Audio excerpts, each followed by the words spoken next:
Baxın, bu günləri davranış pozğunluğunu istər-istəməz görürük. Hər birimizin də istər iş təcrübəsində, istər gündəlik cəmiyyətimizdə rast gəldiyimiz əsas davranışlardan biri davranış pozğunluğudur.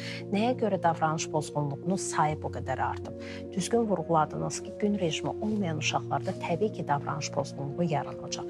Fiziki mədəniyyət məşğələlərindən istifadə etmədiyimiz müddətdə uşaqlar o enerjisinə hoppanaraq, qaçaraq, tökmədikdə artıq uşaq başlayacaq lazım olmayan yerdə idrak məşğələləri zamanı, yəni idraki inkişaf zamanı bizim əsas məşğələlərimizdə demək olar ki, artıq uşağın inkişaf dövründə əsas rol oynayan idraki inkişafda artıq başlayacaq uşaq hoppanmağa, qaçmağa, diqqətini bir yerə cəmləməməyə, bu zaman problemlər ortalığa çıxmağa başlayacaq.